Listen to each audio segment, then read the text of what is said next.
Selamat pagi kita semua.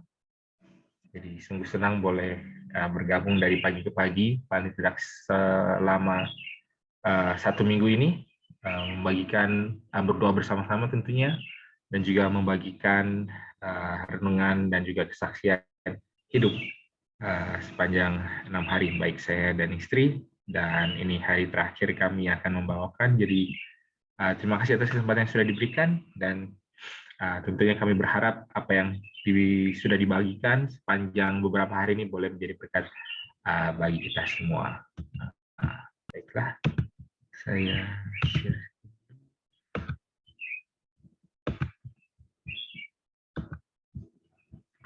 Oke, baiklah. Jadi tema sepanjang 1 minggu ini yang coba saya ambil memang adalah kan dari ayat ini di dalam 1 Samuel yang mengatakan sampai sejauh ini Tuhan sudah menolong kami, menolong kita. Jadi ini Samuel sementara mengadakan satu peringatan, membangun satu tugu. Kemarin saya berbicara mengenai pengalaman saya ketika memutuskan ikut misionaris. Jadi melanjutkan kisah dari yang sana, setelah selesai dalam 1 tahun ikut pelatihan dan dikirim di ladang pelayanan misionaris, saya bisa katakan bahwa pengalaman selama 1 tahun itu adalah sesuatu yang sangat mengena di dalam hidup saya. Itu memberikan kepada saya suatu pengenalan yang lebih dalam lagi akan tentu siapakah Allah itu dan juga siapakah saya itu. Jadi kan orang bilang bahwa kita hanya bisa mengenal siapa diri kita sendiri ketika kita mengalami suatu masalah atau mengalami suatu kesulitan. Nah, sepanjang di pelatihan 1 tahun itu, selama pelayanan di ladang, ada begitu banyak kesulitan-kesulitan besar dan kecil yang saya lewati, yang memberikan kepada saya itu tadi. Oh, ternyata Allah ini seperti ini. Allah ini adalah Allah yang mendengar doa. Oh, ternyata Allah ini juga Allah yang mau saya untuk menurut. Oh, ternyata Allah ini adalah Allah yang tidak akan melakukan hal-hal sesuai dengan keinginan saya, tapi sesuai dengan keinginan Allah. Oh, Allah ini adalah Allah yang mau saya memiliki suatu sikap mau berkorban, dan seterusnya, dan seterusnya. Oh, lalu kemudian mengenal lagi, oh ternyata saya ini orang yang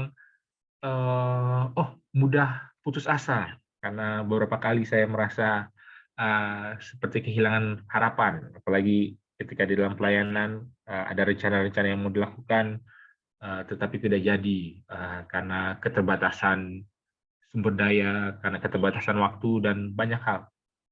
Nah, setelah selesai dari pelatihan itu, saya merasa bahwa saya memiliki suatu dorongan atau suatu kerinduan untuk tetap melayani Tuhan. Jadi saya tidak bilang bahwa orang-orang yang melayani Tuhan adalah orang-orang yang hanya harus ikut misionaris, harus menjadi pendeta, atau yang ke arah sana, tetapi paling tidak bagi saya pribadi pada saat itu, itulah yang saya ingin coba untuk lakukan. Makanya ketika saya selesai dari misionaris itu, dari pengalaman 1 tahun itu, saya memutuskan untuk tidak kembali bekerja secara penuh di kantor, maksudnya kerja kantoran lah. Jadi saya putuskan, karena latar belakang saya sebagai matematika dan pernah mengajar juga, bagaimana kalau saya bekerjanya atau mencari penghidupannya dengan kasih les private, gitu kan, jadi tutor, les-lesan gitulah, kasih les-lesan matematika untuk anak-anak usia SMP SMA. Kenapa? Karena pada saat itu saya berpikir, kalau mau supaya waktunya lebih fleksibel dan tidak terikat oleh jam kantor, berarti kerjaan yang seperti inilah yang cocok buat saya, karena saya bisa mengatur waktu saya sendiri, waktunya lebih fleksibel, dan saya bisa aktif di dalam kegiatan-kegiatan lain. Jadi setelah misionaris, saya lakukan itu selama beberapa tahun. Ya, kasih les-lesan, lalu sambil aktif di segala kegiatan lah, bikin konferensi-konferensi pemuda, ikut mission trip ke sana ke sini, pernah ke Lampung, pernah ke Sukabumi, ikut kegiatan bagi-bagi buku, ikut berbagai macam hal.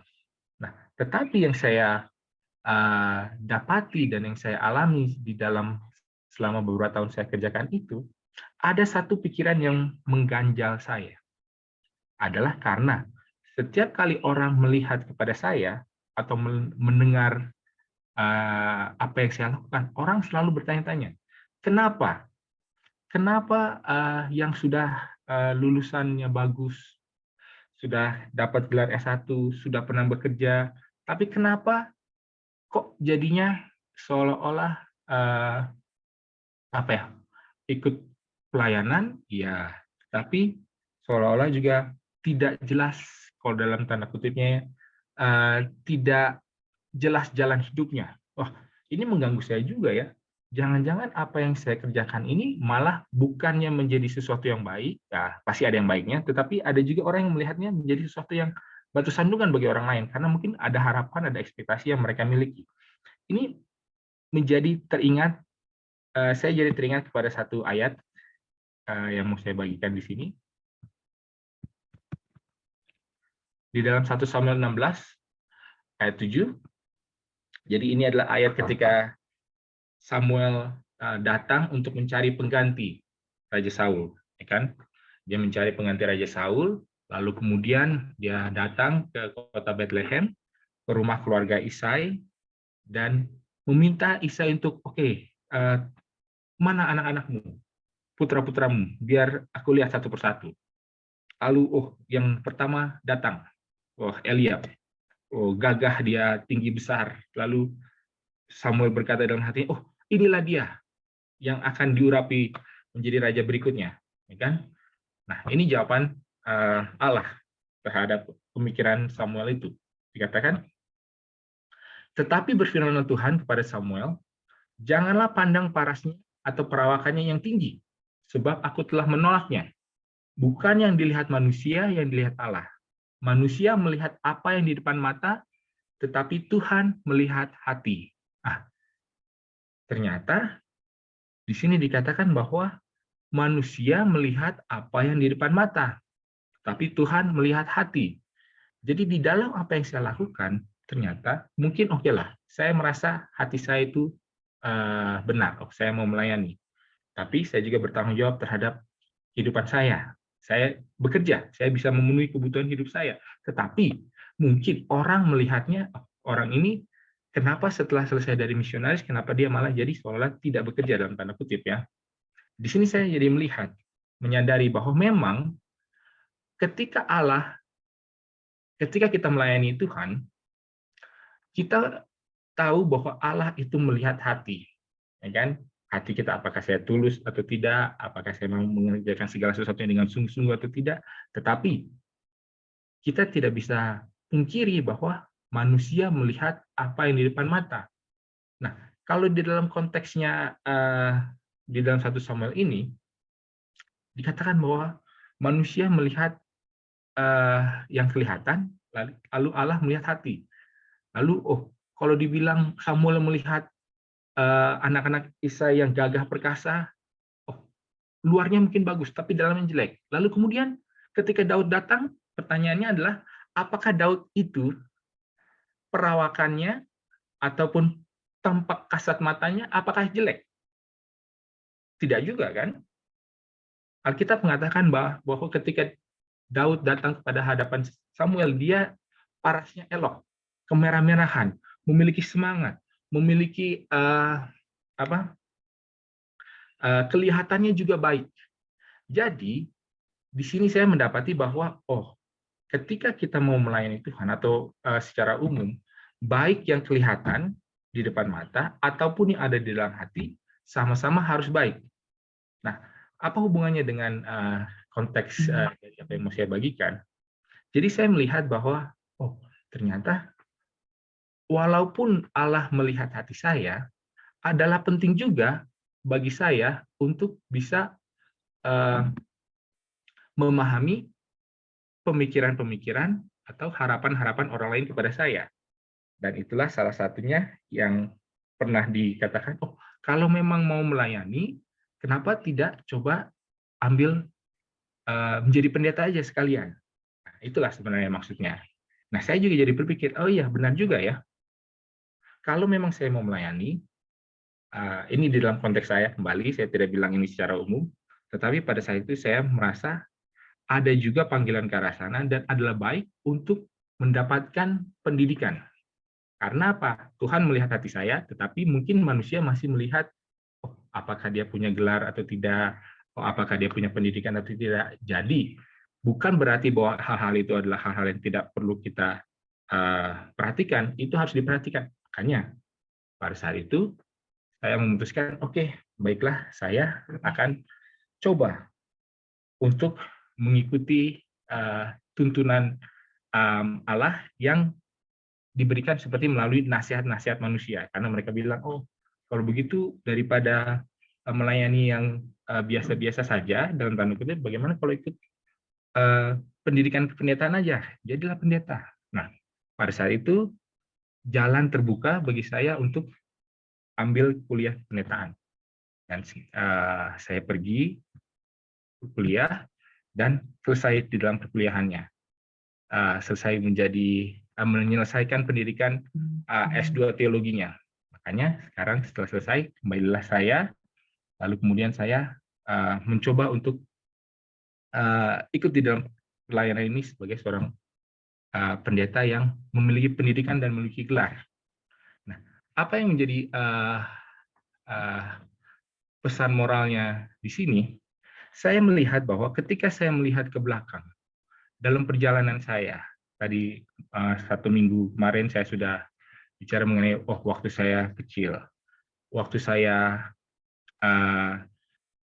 pertama kali keluar dari rumah, lalu kemudian istri saya juga cerita tentang bagaimana pengalaman hidupnya juga sewaktu kecil, bagaimana pengalaman hidup kami ketika kami di dalam pendidikan kami.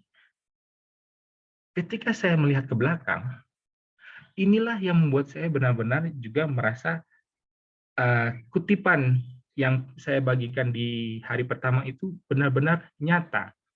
Kutipan yang mana? Yang ini. Di sini dikatakan bahwa apa ya? Mungkin saya terjemahkan langsung saja. Dikatakan bahwa kita tidak memiliki apa-apa juga, kita tidak khawatir atau takut akan masa depan, kecuali jika kita melupakan cara Tuhan sudah memimpin kita dan pengajaran-pengajarannya di dalam sejarah kita masa lalu. Jadi ketika saya melihat ke belakang dan saya melihat, oh ternyata waktu saya kecil begini, oh ternyata sepertinya Tuhan mempersiapkan saya untuk hal yang berikutnya. Lalu kemudian saya ikuti, oh ternyata pengalaman hidup saya membawa saya seperti ini.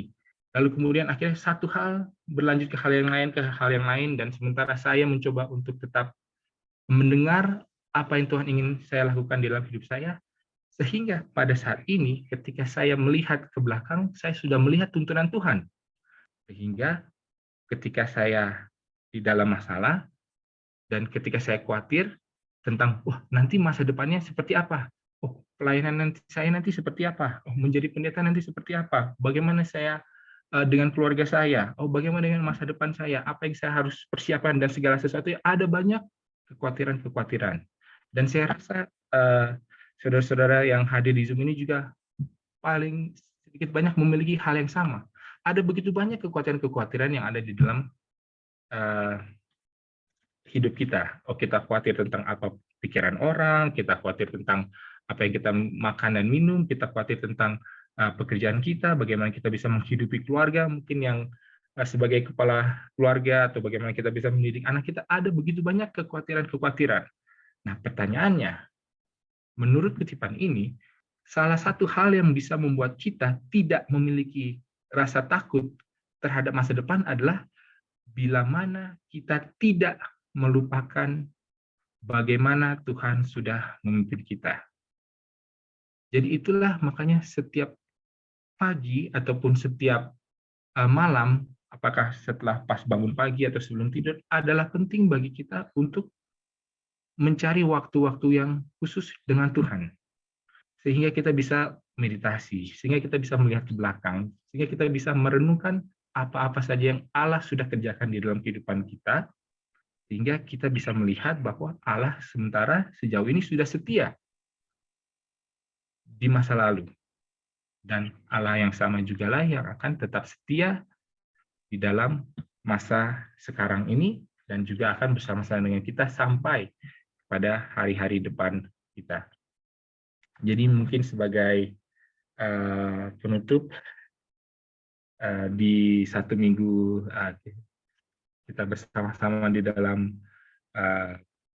United Prayer ini, saya mau mendorong saudara-saudara yang hadir sekarang, milikilah pengalaman berjalan bersama dengan Allah.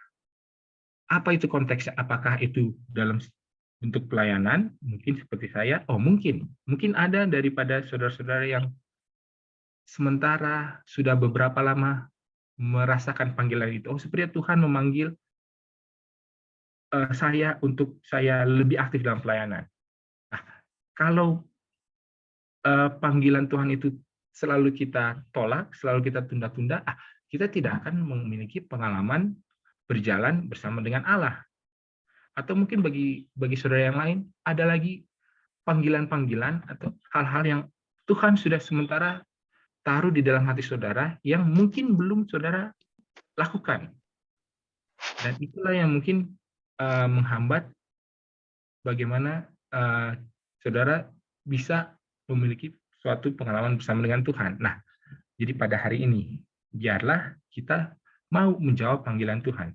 Apapun itu, apakah itu untuk pelayanan, apakah itu untuk berkorban, apakah itu untuk menjangkau orang lain, apapun itu, tetapi bila mana kita setia mendengar panggilan Tuhan dalam kehidupan kita, maka itulah yang akan memampukan kita untuk tidak memiliki penyesalan terhadap masa lalu kita, dan juga tidak memiliki rasa takut atau cemas atau kekhawatiran terhadap masa depan kita.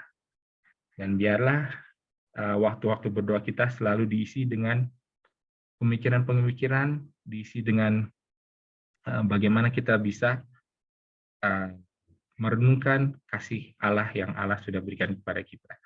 Biarlah itu boleh menjadi berkat bagi kita semua. Tuhan memberkati kita. Terima kasih. Amin. Amin.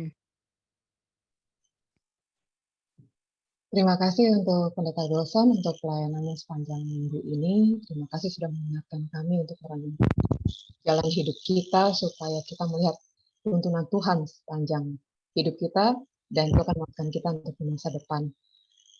Kami dari United Prayer Indonesia ingin mengucapkan terima kasih dalam bentuk Certificate of Appreciation. This is presented to keluarga Pendeta Wilson Sianipar for delivering a devotion and testimony session on July 31st to August 5th, 2022. Terima kasih untuk tema yang sudah dibawakan, dan kami berdoa agar Tuhan terus memberkati dan menggunakan keluarga pendeta untuk hari-hari mendatang lebih banyak yang melalui pelayanan pendeta. Dan saudara-saudara, saya mengundang untuk kita semua hadir kembali besok dalam sesi Mari Bersaksi. Kalau kita merenungkan perjalanan hidup kita, tentunya kita akan melihat begitu banyak Tuhan telah menyertai kita, dan baiklah kita bagikan besok dalam sesi Mari Bersaksi di Going Deeper.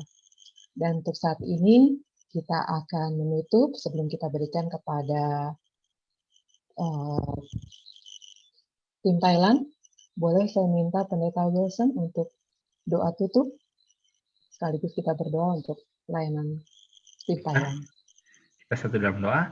Ya Tuhan, Allah Bapa kami dalam kerjaan surga, terima kasih Tuhan atas waktu yang indah, di mana kami boleh datang pagi demi pagi, hadirat-Mu, bersekutu bersama dengan Engkau, dan juga dengan satu sama lain, menyatukan hati kami untuk berdoa ya Tuhan. Biarlah apa yang sudah disampaikan sepanjang satu minggu ini boleh menjadi berkat, boleh menjadi kekuatan ya Tuhan. Ya, kami boleh menyadari bahwa Engkau Allah yang sudah bekerja di dalam masa lalu kami, yang sementara sedang bekerja di dalam masa sekarang kami, dan juga akan terus berjalan bersama-sama dengan kami, bahkan di hari-hari depan nanti ini, Tuhan. Kuatkanlah kami, berikanlah kepada kami kekuatan sesuai dengan hari-hari kami, dan biarlah Roh Kudus-Mu menjadi selalu penghibur bagi kami di sepanjang jalan kehidupan kami. Dan menjadi dalam harapan kami, dalam nama Yesus kami berdoa, amin.